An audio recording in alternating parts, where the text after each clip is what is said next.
Target online education में एक बार फिर से सभी शिक्षकों का स्वागत है। आज हम आपके सामने दक्षता परीक्षा 2023 की महत्वपूर्ण टेस्ट सीरीज को लेकर आए हैं। आज हम लोग देखने का कार्य करते हैं। चलिए, ये आपका 5 टेस्ट हो चुका है। आज ये आपका छठा टेस्ट है। इसके तहत हम लोग पूरे अकॉर्डिंग टू सिलेबस देखने का काम करेंगे। साथ ही साथ ये 2011 में पूछे गए प्रश्नों का भी समावेश है। आप इसको भी देख लेंगे। चलिए, सबसे पहला क्या कहता है कि शालीमार शब्द का क्या अर्थ होता है। तो शालीमार शब्द का अर्थ होता है सुंदर। क्या होता है? सुंदर। तो किधर है सुंदर? तो सुंदर। शालीमार शब्द का अर्थ क्या होता है? सुंदर। दूसरा कहता है कि टेबल पर पुस्तकें रखी हैं, इस वाक्य में पर किस कारक का चिन्ह? ये जो पर है, ये पर तो वही सुनते हैं ना, कर्ता ने कर्म को कर्म से, संप्रदान को के लिए अधिकरण में पर। ये क्या, यही कारण है आपका। ये क्या है आपका? अधिकरण कारक। क्या है आपका? अधिकरण कारक में पर अधिकरण कारक। चलिए, प्रश्न संख्या तीसरा। चलिए, प्रश्न संख्या तीसरा क्या कहता है कि लघु सिद्धांत कौमुदी किसकी रचना है। तो लघु सिद्धांत कौमुदी जो थी वो सूरदास की रचना है। किसकी रचना है? वो सूरदास की रचना है। चौथा देखिए, जो शब्द क्रिया की विशेषता बतलाते हैं उन्हें क्या कहते हैं। अब बताइए, जो शब्द क्रिया की विशेषता उसको क्रिया विशेषण कहेंगे। क्रिया की विशेषता तो क्रिया विशेषण कहेंगे। क्लियर? तो कहाँ है क्रिया विशेषण? इसको कहेंगे क्रिया विशेषण। चलिए, प्रश्न संख्या 5। चलिए, जो भी शिक्षक साथी दक्षता परीक्षा का ऑनलाइन क्लास करना चाहते हैं, मटेरियल प्राप्त करना चाहते हैं या टेस्ट सीरीज प्राप्त करना चाहते हैं, तो वे स्क्रीन पे दिए गए नंबरों से जरूर संपर्क करेंगे। चलिए, पांचवा देखते हैं कि सिंहासन हिल उठे, राजवंशों ने भुकुटी तानी थी। तो भुकुटी तानने का अर्थ क्या है? भुकुटी ताना मतलब क्या? क्रोधित हो जाना। भुकुटी तानना तो क्रोधित हो जाना। क्या आ जाएगा? ये क्रोधित हो जाना। छठा देखिए, प्राचीन शब्द का विलोम क्या है। तो प्राचीन तो अर्वाचीन। प्राचीन अर्वाचीन। तो किधर है भैया अर्वाचीन? तो ये रहा अर्वाचीन। चलिए, प्रश्न संख्या 6 के बाद में प्रश्न संख्या 7। चलिए, प्रश्न संख्या 7 को देखिए। 7 कह रहा है कि भूल गया है क्यों इंसान, कविता के रचयिता कौन है। तो भूल गया है क्यों इंसान, कविता का रचयिता जानकी वल्लभ शास्त्री। कौन है? भूल गया है क्यों इंसान, जानकी वल्लभ शास्त्री। आठवां, भेड़िया आया शीर्षक कहानी से हमें क्या शिक्षा मिलती है। भेड़िया आया क्या मिलता है? भेड़िया आया, भेड़िया झूठ नहीं बोलना चाहिए, नहीं तो झूठ बोलते बोलते ऐसा हो जाएगा कि आप सच भी बोलेंगे तो लोग यकीन नहीं करेंगे। क्लियर? क्या हो जाना चाहिए इसमें कि झूठ नहीं बोलना चाहिए। चलिए, प्रश्न संख्या 8 के बाद प्रश्न संख्या 9। चलिए, प्रश्न संख्या 9 क्या कहता है। 9 कह रहा है कि ग्राम चैत्र शीर्षक पाठ में किस वृक्ष का वर्णन है। तो ग्राम चैत्र शीर्षक पाठ में देखिएगा कि पीपल वृक्ष का वर्णन है। किसका वर्णन है? पीपल का। तो इसको याद रखेंगे कि ग्राम चैत्र पीपल। 10वां देखिए, अनुग्रहित का अर्थ क्या होता है। तो अनुग्रहित मतलब क्या कि आपके ऊपर कोई उपकार किया है तो उसका क्या आभार मानना है। तो कृपा का आभार मानने वाला। क्या है? कृपा का आभार मानने वाला, कृतज्ञ। चलिए, 10 के बाद प्रश्न संख्या 11। चलिए, प्रश्न संख्या 11। चलिए, 11 क्या कहता है। 11 कह रहा है कागजी घोड़े दौड़ाना मुहावरे का सही अर्थ क्या है। तो कागजी घोड़ा मतलब क्या? कागजी घोड़ा मतलब क्या? लिखा पर ही ज्यादा करना। क्या जाएगा? किधर है? लिखा पर ही करना। लिखा पर ही करना मतलब क्या?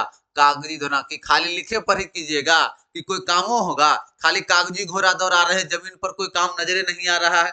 क्लियर? चलिए, आगे देखते हैं हम लोग प्रश्न संख्या 12। निम्नलिखित में से उच्चारण स्थान की दृष्टि से गलत जोड़े को पहचानिए। ई छ य तालब तालु ठीक है। आ घ ह कंठ कंठ ठीक है। ब उ म ओष्ठ ये भी ठीक है। ए ओ त मूर्धन्त ये आपका क्या है? ये मूर्धन्त नहीं है। तो इसका आंसर क्या हो जाएगा? ए ओ त मूर्धन्त नहीं है, मूर्धा। क्लियर? चलिए, 12 के बाद प्रश्न संख्या 13। चलिए, प्रश्न संख्या 13 क्या कहता है। प्रश्न संख्या 13 कह रहा है, प्रश्न संख्या 13 कह रहा है कि नचिकेता ने प्रथम वर क्या मांगा था। आत्मा की जानकारी, मृत्यु की जानकारी, पिता की क्रोध शांति या स्वर्ग का आभास। क्या मांगा था नचिकेता ने? नचिकेता ने 3 वर मांगे थे और पहला वर था कि पिता का क्रोध क्या हो? शांत हो जाए। क्या हो? शांत हो। 14 देखिए, याचना नहीं अब रण होगा, जीवन जया की मरण होगा, पंक्तियां किस कविता से ली गई है? कौन से? कृष्ण की चेतावनी, कृष्ण की चेतावनी। दुर्योधन वो भी दे न सका, आशीष समाज की ले न सका। क्लियर? कहा ये? कृष्ण की चेतावनी। चलिए 14 के बाद में 15 15 15 क्या कहता है कि आहा आम बहुत मीठा है में विस्मयादि बोधक शब्द क्या है? आहा, आहा मतलब क्या? विस्मयादि बोधक हो रहा है ना कि आप आवेश के साथ बोल रहे, एक आश्चर्य के साथ बोल रहे, या एक मिठास के साथ बोल रहे हैं, तो वो कहा जाएगा आहा। क्या हो जाएगा? आहा, विस्मयादि बोधक। 16 महात्मा गांधी के अनुसार धर्म का अभिप्राय पूजा पाठ से है, देश शास्त्रों की जानकारी से है, आत्मज्ञान से है कि प्रवचन से है? तो महात्मा गांधी के अनुसार क्या है? आत्मज्ञान से है। क्या है? आत्मज्ञान से है। क्लियर? तो आत्मज्ञान से है। चलिए 16 के बाद प्रश्न संख्या 17।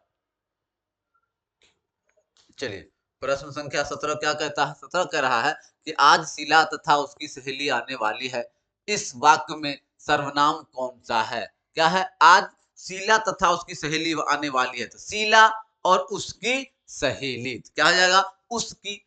कहा गया उसकी? तो उसकी, क्योंकि यही सर्वनाम है, क्योंकि नाम के बदले में उसकी लगा रहे हैं, संज्ञा के बदले जो यूज होता है उसको सर्वनाम कहते हैं। 18 सिरचन किस पाठ का पात्र है? तो सिरचन किसका पात्र है? ठेस का। किसका पात्र है? ठेस का। किसका है? ठेस का। ये सारे प्रश्न आपके 2011 में पूछे गए हैं। क्लियर है? चलिए प्रश्न संख्या 19 देखिए। प्रश्न संख्या 19, अंगुलीमाल ने कौन सी प्रतिज्ञा की थी? क्या की थी प्रतिज्ञा? कि 1000 लोगों की हम हत्या करेंगे। 20 देखिए, जीवन का झरना कविता के कवि कौन थे? तो जीवन के झरना कवि के कौन थे? आरसी प्रसाद सिंह। कौन थे? आरसी प्रसाद सिंह। आरसी प्रसाद सिंह। चलिए प्रश्न संख्या 20 के बाद 21 देखिए। चलिए प्रश्न संख्या 21 क्या कहता है? निम्न में से गलत संधि विच्छेद को चिन्हित कीजिए। निष्फल निजोर फल, प्रत्येक प्रति जोर एक, संलग्न समजोर लग्न, सदैव सदा जोर एक। अब ये क्या है? प्रति जोर एक, लेकिन होना क्या चाहिए? प्रति जोर एक। क्या होना चाहिए? प्रति जोर एक। तो इसका आंसर क्या हो जाएगा? ये बी। 22 को देखिए, निम्न में जातिवाचक संज्ञा कौन है? राम, गाय, खुशी, गीत। क्या जाएगा? गाय से ही ना जाति का बोध होता है। क्या हो जाएगा इसका? बी। चलिए प्रश्न संख्या 22 के बाद प्रश्न संख्या 13। चलिए प्रश्न संख्या 13 क्या कहता है कि अनुराग में कौन सा उपसर्ग लगा है? अनुराग, सबसे पहले जाने उपसर्ग किसको कहते हैं? जो आगे लग जाए उपसर्ग, जो पीछे लग जाए प्रत्यय। इतना याद रखना है, तो यही है उपसर्ग प्रत्यय। क्या है? अनु। क्या आ जाएगा? ये अनु। आंसर था इसका ये। 24 मासिक में कौन सा प्रत्यय जुड़ा है? मासिक प्रत्यय क्या होता है? लास्ट में जुड़ता है ना प्रत्यय, लास्ट क्या हो जाएगा? मासिक। मतलब क्या आ जाएगा? इक प्रत्यय। क्या है ये? इक प्रत्यय। कहाँ है ये? इक प्रत्यय है। क्लियर? मासिक में इक प्रत्यय लगा हुआ है। क्लियर? ये नहीं होगा, ये चलिए मासिक में इक प्रत्यय लगा हुआ, ऑप्शन सी। 24 के बाद 25। चलिए प्रश्न संख्या 25 क्या कहता है?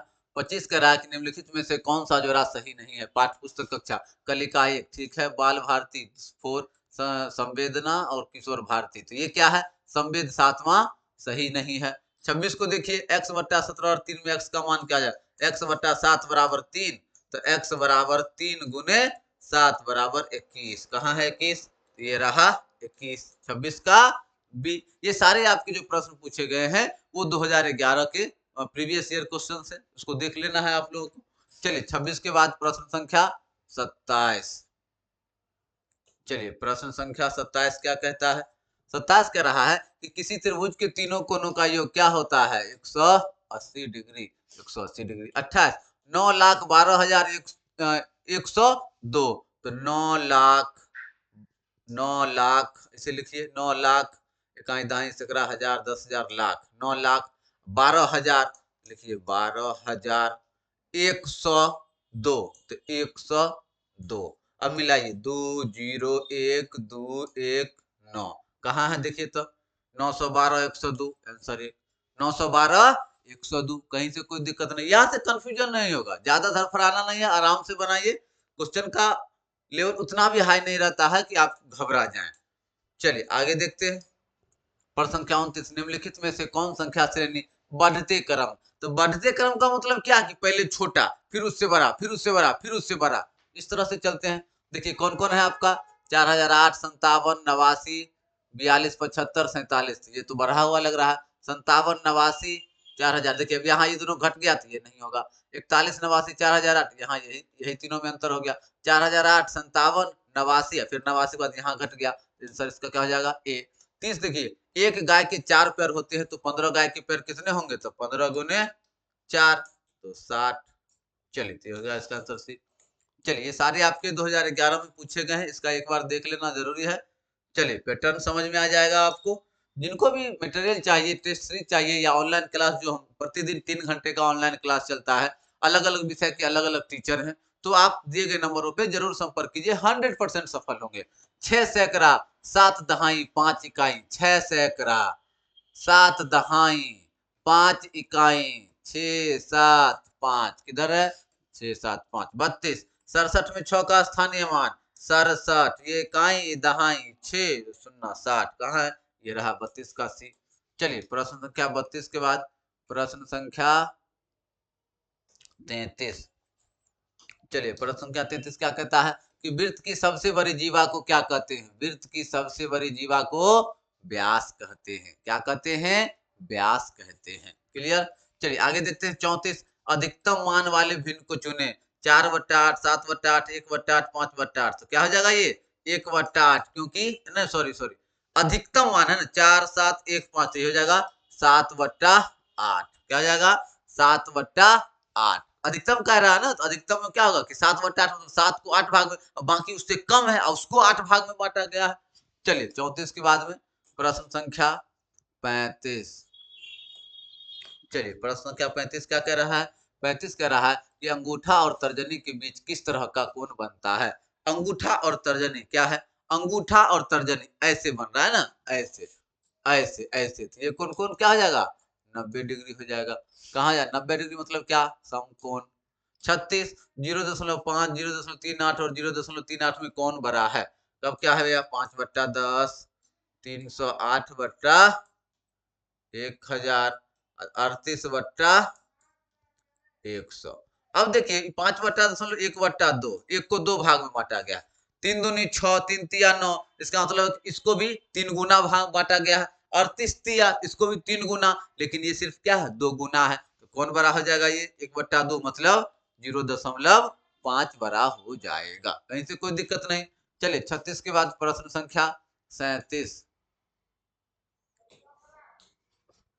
चलिए प्रश्न संख्या 37 क्या कहता है, 2/3 और जोड़ 4/6, 2 2 4, 2 तिया 6, हो गया 2 और प्लस 2 और बट्टा 3, 3 बराबर है तो इसको बराबर कर दीजिए, 4/3, इसका लौसा भी वही हो जाएगा, तो ये हो जाएगा 37 का ये 4/3। आधार समान है तो हम लोग जोड़ के बट्टा कर देते हैं। चलिए आगे देखते हैं हम लोग। चलिए प्रश्न संख्या 38, 121 का वर्गमूल क्या होगा। तो 11 गुने 11 बराबर 121, आंसर 11, आंसर क्या हो जाएगा 11। चलिए 38 के बाद प्रश्न संख्या 39। 39 क्या कहता है कि सबसे छोटी प्राकृतिक संख्या क्या है। तो सबसे छोटी प्राकृतिक संख्या क्या है, एक। क्या है, एक। 40, देखिए अभाज्य संख्या किसे कहते हैं। अभाज्य संख्या क्या, जो या तो एक से कटे या स्वयं से कटे, अभाज्य संख्या है। 40 के बाद प्रश्न संख्या 41। चलिए प्रश्न संख्या 41 क्या कह रहा है। 41 कहता है कि ढोलक नारंगी गेंद बक्सा में किसकी आकृति समतल होगी। तो किसकी आकृति समतल होगी, बक्से का ना आकृति समतल होगा। कौन हो जाएगा ये बक्सा, बक्सा। 42 को देखिए, नीचे दर्शाए गए गणितीय चिन्हों के आधार पर सही उत्तर को चुनिए। देखिए अक्सर लोग बड़ा छोटा में, हम लोग तो सिंपल, इसको कंफ्यूज नहीं होना। इतना जानिए कि ये आपका किधर जिधर तीर लग गया उसको छोटा कहते हैं, ई जिधर रहेगा वो मुंह बड़ा है तो बड़ा हो जाएगा। अब देखिए कर रहा है कि 43 46 छोटा है तो गलत, तीर इधर लगा हुआ 63 72 क्या है, सही उत्तर चुनिए, सही है। 569 और 599 तो ये गलत है। फिर तीर लगा हुआ 8 को, तो कुल मिला के इसका आंसर क्या हो जाएगा बी, 63 72 75 21। क्लियर। चलिए आगे इसका आगे जिधर तीर लगा रहेगा ना, वो आदमी जिसको तीर लग जाएगा वो तो मरने की अवस्था पे रहेगा, तो तीर लग गया इसका मतलब छोटा है वो। चलिए 42 के बाद 43। चलिए प्रश्न संख्या 43 क्या कहता है कि 12/100 को दशमलव में बदलिए। तो 12 0.12, क्योंकि दो गो शून्य है तो दो गो दशमलव के बाद दो गो अंक के बाद शून्य दे दिए। कहाँ है 0.12, ये रहा। 44 दिए गए त्रिभुज में बी का कोण कितने डिग्री का है। चलिए बी का कोण कितने डिग्री का है, यही है ना। मान के चलिए ए है, बी है, सी है। दिए गए त्रिभुज में बी का कोण कितना डिग्री हो जाएगा। बी मान लीजिए ये कोण है तो बी क्या हो जाएगा, ये 90 डिग्री हो जाएगा। क्या हो जाएगा, ये 90 डिग्री हो जाएगा, कहीं से कोई दिक्कत नहीं। चलिए आगे देखते हैं प्रश्न संख्या 44 के बाद 45। प्रश्न संख्या 45 क्या कहता है 120 औजार बनाने में एक मशीन 5 घंटा लेता है तो 20 घंटा में यह कितना औजार बनाएगा। मान के चलिए ना 5 घंटा में 120 औजार, तो 1 घंटा में 120/5, तो 20 घंटा में कितना बनाएगा, तो 120/5 गुने 20, 5 चौके 20, 12 चौके 48। क्लियर है। 5 चौके 20, 480। किधर है आंसर, देखिए तो 45 का। ठीक है ना। 120 औजार बनाने में एक मशीन 5 घंटा लेती है तो 20 घंटा में कितना, तो 120/5, 5 दूनी 10, 5 24, और 24 गुने 20 घंटा तो 48, 480, कोई दिक्कत नहीं। चलिए 46 बिहार की सबसे बड़ी नदी कौन सी है। बिहार की सबसे बड़ी नदी गंगा। कौन है, गंगा। 46 के बाद 47। प्रश्न संख्या 47 को देखिए। 47 कहता है कि रक्षाबंधन का त्योहार सावन में किस तिथि को मनाया जाता है। तो अक्सर सुने कि पूर्णिमा का नाम सुने हैं, कहते हैं ना कि पूर्णिमा को मनाया जाता है। कब मनाया जाता है, पूर्णिमा। तो रक्षाबंधन कब मनाया जाता है, पूर्णिमा में मनाया जाता है। तो कहाँ है पूर्णिमा, ये रहा पूर्णिमा। आंसर 48 इनमें से कौन सर्वाहारी जीव है। गाय, शेर, चीता, मनुष्य। तो मनुष्य क्या है, सर्वाहारी है। चलिए 48 के बाद प्रश्न संख्या 49। चलिए प्रश्न संख्या 49 क्या कह रहा है, कह रहा कि करो या मरो का नारा किसने दिया। Do and die, Mahatma Gandhi. किसने दिया, महात्मा गांधी ने दिया। महात्मा गांधी ने 50 जड़ मिट्टी से क्या अवशोषित करता है, जल एवं खनिज लवण। क्या करता है, जल एवं खनिज लवण मिट्टी के अंदर से ग्रहण करता है। आगे देखिए प्रश्न संख्या 51। चलिए आपका 50 पूरे 100 प्रश्न देखेंगे, पूरा जैसे सेट आपका एग्जाम में आया है उसी तरह का है। चलिए आगे देखते हैं किस पदार्थ को उपयोगी कीटाणुओं को मारने में किया जाता है। तो पोटेशियम परमैंगनेट। किसको, पोटेशियम परमैंगनेट। 52 को देखिए भारत के राष्ट्रपिता कितने वर्षों के लिए निर्वाचित किए जाते हैं। किस कितने, ये तो एकदम 8 क्वेश्चन है। 5 वर्ष के लिए। कितने वर्ष के लिए, 5 वर्ष के लिए। चलिए आगे देखते हैं हम लोग प्रश्न संख्या 53। प्रश्न संख्या 53। 53 क्या कह रहा है, 53 कह रहा है कि आंवला में कौन सी विटामिन सबसे अधिक पाई जाती है। आंवला में कौन सा विटामिन, खट्टा होता ना, सी विटामिन। 54 किसी देश में स्थानीय समय की गणना के लिए निम्न में से किसका उपयोग किया जाता है। अक्षांश का, विषुवत रेखा का, देशांतर रेखा, ग्रीनविच टाइम का। किसका, ग्रीनविच टाइम का। ग्रीनविच टाइम के द्वारा ही ना टाइम का निर्धारण होता है। चलिए 54 के बाद देखते हैं प्रश्न संख्या 55। चलिए प्रश्न संख्या 55। 55 क्या कह रहा है कि बल्ब में लगा फिलामेंट किस चीज से बना होता है। टंगस्टन का बना होता है। किसका बना होता है, टंगस्टन का। 56 समुद्र का जल खारा क्यों होता है, क्योंकि उसमें लवण घुला होता है। क्या घुला रहता है उसमें, लवण रहता है, तब ना खारा होता है। तो नमक बनाते हैं हम लोग। चलिए आगे देखते हैं प्रश्न संख्या 56 के बाद प्रश्न संख्या 57। प्रश्न संख्या 57 क्या कहता है, विद्युत धारा मापने में किस उपकरण का, विद्युत धारा आमीटर। किससे मापते हैं, आमीटर से मापते। 18 खिलजी वंश का संस्थापक कौन था, जलालुद्दीन खिलजी। कौन था, जलालुद्दीन खिलजी। कौन था, इसी का हत्या करके अलाउद्दीन खिलजी बना था राजा, जलालुद्दीन खिलजी। चलिए 58 के बाद प्रश्न संख्या 59। चलिए क्या है आपका, पोलियो। पोलियो किस सूक्ष्म जीव के कारण, तो पोलियो क्या है, वायरस है। पोलियो क्या है, वायरस है, तो विषाणु से। 60 बक्सर का युद्ध कब हुआ था, तो बक्सर का युद्ध 1764 ईस्वी में हुआ था। बक्सर का युद्ध कब हुआ था, 1764 ईस्वी में इसका युद्ध हुआ था। 60 के बाद देखते हैं प्रश्न संख्या 61। प्रश्न संख्या 61 कि आलू किसका परिवर्तित रूप है। आलू क्या है, परिवर्तित रूप है। जड़, तना, फूल, फल। तो किसका हो जाएगा, तना का। 62 विश्व पर्यावरण दिवस कब मनाया जाता है? विश्व पर्यावरण दिवस कब मनाया जाता है? विश्व पर्यावरण दिवस 5 जून को मनाया जाता है। कहीं से कोई दिक्कत नहीं। चलिए प्रश्न संख्या 62 के बाद प्रश्न संख्या 63। चलिए प्रश्न संख्या 63 क्या कहता है?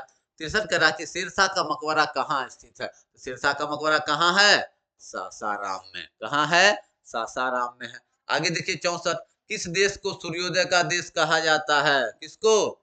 जापान को। किसको कहा जाता है? जापान को कहा जाता है। चलिए प्रश्न संख्या 64 के बाद प्रश्न संख्या 65।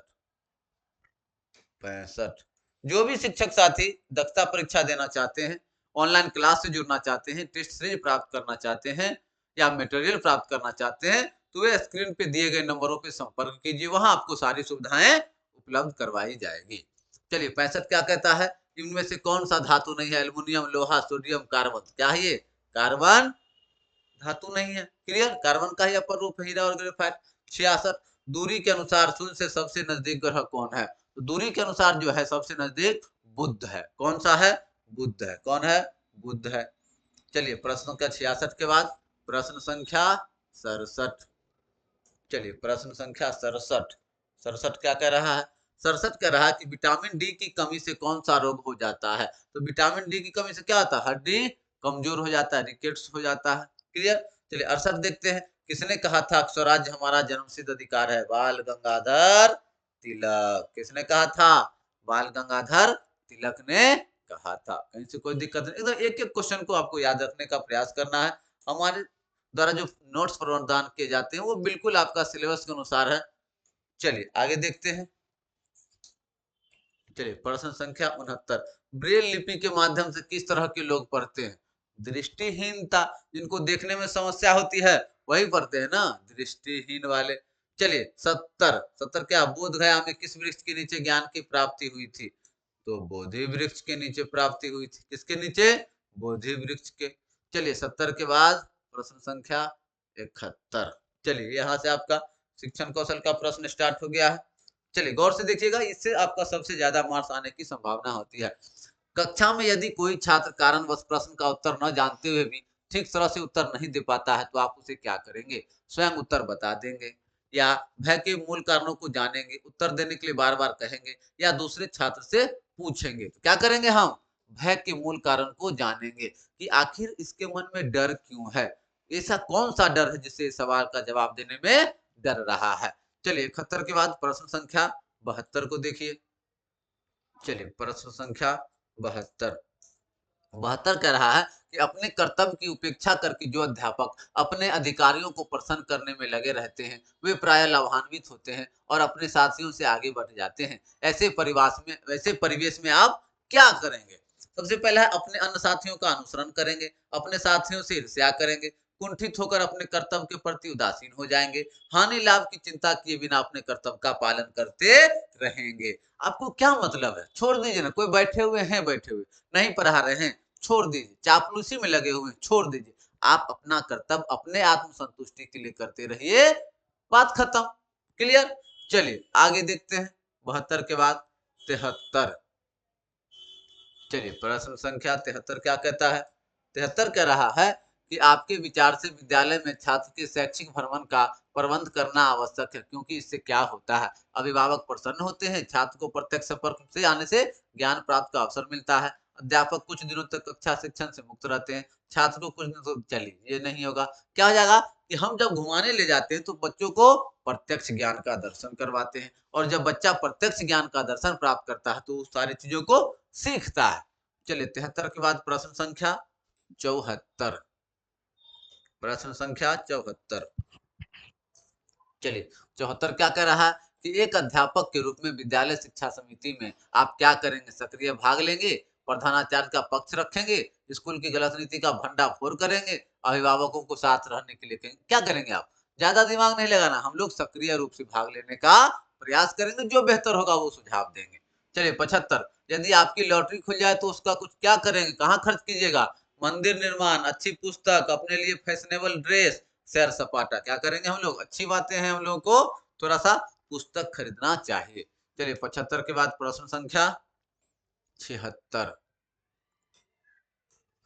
चलिए, प्रश्न संख्या 76 क्या कह रहा है कि कक्षा में पाठ पढ़ाते समय अचानक कोई छात्र प्रश्न पूछता है, तो उस समय प्रसंग में मेल नहीं खाता, तो आप क्या करिए? होता है ना कि आप पढ़ा रहे हैं अंग्रेजी, बच्चा पूछ दिया हिंदी, या बच्चा बता रहे हैं किसी विषय वस्तु को, बच्चा अन्य चीजों को पूछ रहा है, तो वहां पे घबराना नहीं है। क्या करना है कि छात्र को आश्वस्त करेंगे कि पाठ समाप्ति के बाद उसकी संख्या का समाधान किया जाएगा। बउआ बताएंगे, ये पाठ पढ़ाने दो, जैसे ही पाठ खत्म होगा तो तुम पूछ लेना, क्योंकि तुम्हारा विषय वस्तु से अलग है, तो आराम से बतलाएंगे तुमको। चलिए, 76 के बाद 77। चलिए, प्रश्न संख्या 77। 77 क्या कहता है, चलिए देखते हैं। 77 कहता है कि एक छात्र ने आपके प्रश्न का जो उत्तर दिया वह पाठ्य पुस्तक में नहीं है, अध्यापक के रूप में आप क्या करेंगे? उसे नहीं मानेंगे। ऊपर की समीक्षा कर छात्र के व्यक्तित्व समझ के लिए उसे शाबाशी देंगे, छात्र की शरारत मानेंगे, उसकी अपेक्षा करेंगे। तो क्या करेंगे? देखिए, अब कोई बदमाशी कर रहा थी ना कि उसको धोना शुरू कर देंगे, उसके उत्तर की समीक्षा करेंगे और छात्र के व्यक्तिगत समझ के लिए उसे शाबाशी देंगे। क्या करेंगे? उसके समझ को शाबाशी देना है ना। चलिए आगे देखते हैं, प्रश्न संख्या 77 के बाद प्रश्न संख्या 78। 78 क्या कह रहा है?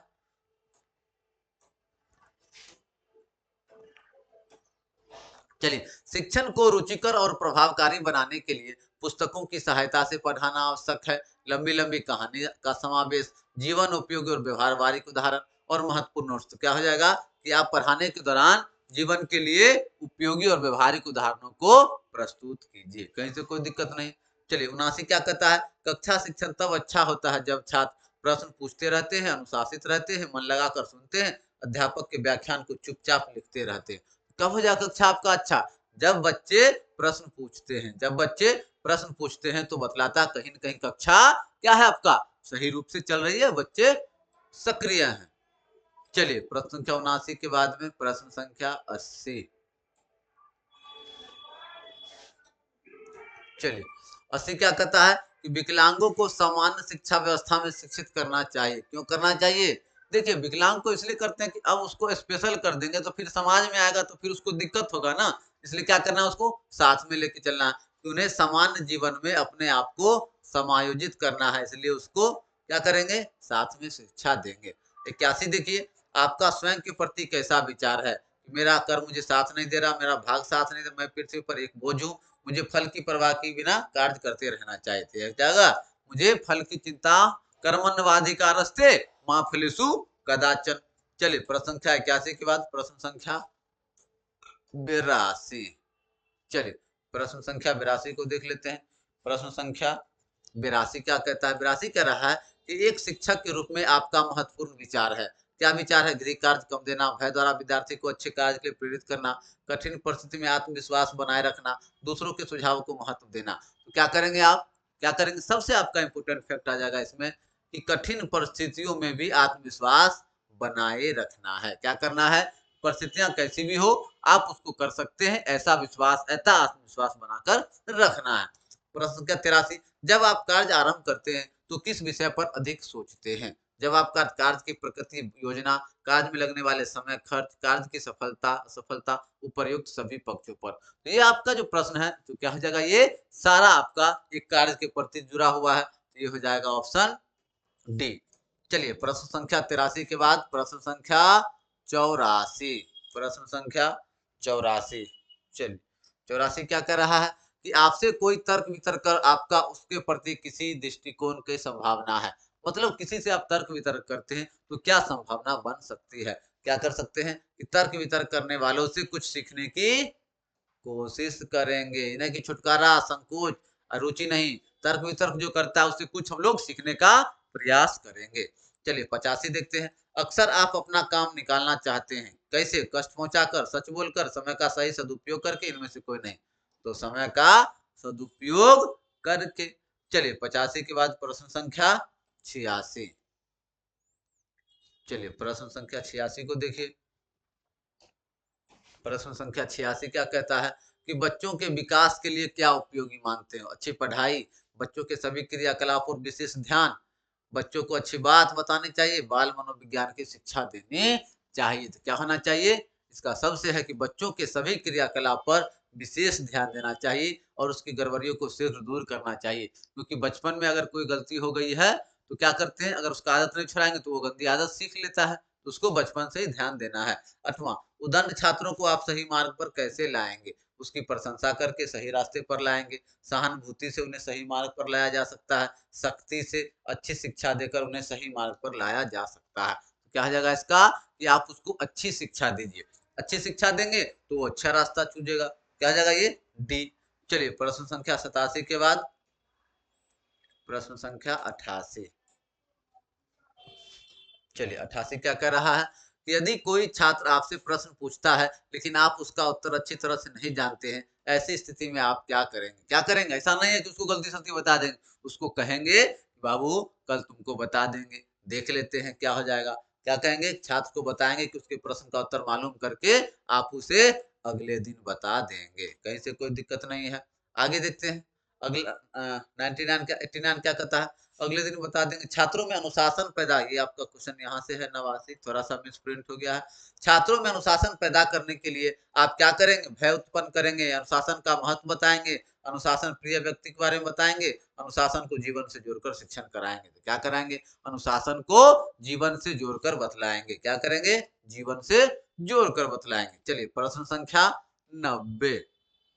चलिए प्रश्न संख्या 90 क्या कहता है, 90 प्रश्न संख्या 90 कह रहा है कि छात्र प्रायः कक्षा में आपके द्वारा पढ़ाए गए विषय को ध्यान से नहीं सुनते हैं, तो उसके लिए आप क्या करेंगे। देखिए आप अगर किसी विषय वस्तु को पढ़ा रहे हैं और बच्चा नहीं ले रहा है, तो क्या करेंगे, अपने शिक्षण शैली में सुधार करेंगे, सही बात है। विषय को और अधिक मनोरंजन बनाएंगे, सही बात है। उसकी रुचि की कमी का कारण जानेंगे, सही बात है। उपर्युक्त सभी, तो क्या हो जाएगा ये, उपर्युक्त सभी। 91, मैं भी चित्रकथा के पात्र कौन है। 91 को देखिए, मैं भी चित्रकथा के पात्र कौन है, चूजा और बत्तख का बच्चा, चूजा और बत्तख का बच्चा। चलिए प्रश्न संख्या 92। चलिए प्रश्न संख्या 92 का क्या कहता है, एक एक प्रश्नों को देखते हैं हम लोग।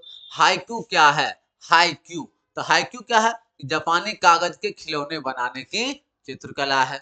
93 क्या है, हम हिंदुस्तानी पुस्तक की विषय वस्तु क्या है, तो हम हिंदुस्तानी, तो बात जब हिंदुस्तान की होगी तो क्या होगी, सांस्कृतिक चीजों की बात होगी, तो भारत की सांस्कृतिक विविधता से परिचय। चलिए 93 के बाद प्रश्न संख्या 94। प्रश्न संख्या 94 क्या कहता है, कड़ी कक्षा व्यवस्था के परिणाम स्वरूप बच्चे का विकास अनवरत प्रक्रिया नहीं बन पाता है, अपितु कृत्रिम खंडों में बट जाता है। यह थोड़ा सा कंट्रडिक्शन है इस प्रश्नों में, इसका हो जाएगा प्रोफेसर श्याम मेनन। 95 देखिए, समर समर हिल क्या है, समर हिल अक्सर सुने हुए, गर्मी छुट्टी में बच्चे जाते समर हिल, तो क्या है, एक प्रकार के बच्चों का ये क्या है, स्कूल है। क्लियर। चलिए शिमला आप जाइएगा तो वहां भी आपको नजर आएगा। चलिए 95 के बाद 96। 96 क्या कर रहा है, कि हिंद स्वराज के लेखक कौन है, कौन है हिंद स्वराज के लेखक, गिजुभाई बदे का, बताइए गिजुभाई बदे का दिवा स्वप्न, महात्मा गांधी, हिंद स्वराज। प्रश्न संख्या 96 का महात्मा गांधी। 97, बोधि संवाद की स्वाध्याय सामग्री के आधार पर निम्नलिखित में से गलत जोड़े की पहचान कीजिए। शिक्षा में हेरफेर रवीन्द्रनाथ टैगोर, असफल स्कूल जॉन हॉल, एक स्कूल का बयान ज्ञानदेव मणि त्रिपाठी, कहानी सुनाने का हुनर रोहित धनखड़। सारा सही है, ये शिक्षा में हेरफेर रवीन्द्रनाथ टैगोर की रचना नहीं है, इसको याद रखने का काम करना है। चलिए प्रश्न संख्या 97 के बाद प्रश्न संख्या 98।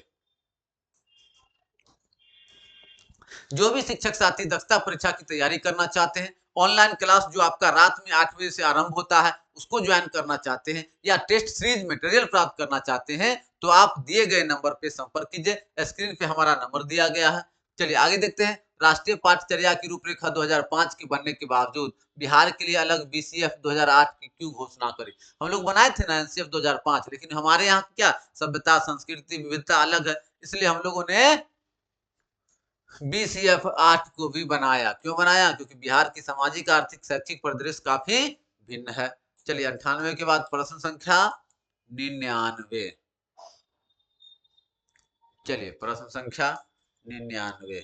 99 क्या कह रहा है, कह रहा है कि साक्षरता शिथिल करने के साधनों में से एक है साक्षरता अपने आप में शिक्षा नहीं है। यह कथन किसका है, तो साक्षरता से जुड़े हुए तथ्यों का कौन है, कौन है बताइए, श्री अरविंद। कौन है, अरविंद। 100 को देखिए, चलिए इसको थोड़ा सा ऊपर कर लीजिए। चलिए प्रश्न संख्या ये रहा 100। चलिए प्रश्न संख्या 100 क्या कह रहा है कि एक स्कूल का बयान के छोट का मौलवी साहब कैसे शिक्षक थे? कैसे थे? आनंददायी विधि से पढ़ाने में कुशल शिक्षक थे। ये आपका सेट 6 दक्षता परीक्षा का समाप्त हो गया। जो भी शिक्षक साथी ऑनलाइन क्लास से जुड़ना चाहते हैं तो 8051 36 39 67 इस नंबर पे संपर्क करें या 9709 12 40 19 दोनों संस्थान का नंबर है। आप इस दोनों नंबरों पे संपर्क करके अपने नामांकन लीजिए, मटेरियल प्राप्त कीजिए, टेस्ट सीरीज प्राप्त कीजिए। आपको वो सारी सुविधाएं हमारे संस्थान के द्वारा दी जाती है। फिर मिलते हैं हम लोग एक नए टेस्ट सीरीज के साथ अगले वीडियो में। तब तक के लिए जय हिंद। हाँ, एक बात, आप लोग चैनल को लाइक करें, शेयर करें, सब्सक्राइब करें और ज्यादा से ज्यादा लोगों तक पहुंचाने का कष्ट करें। चलिए, बहुत बहुत आभार।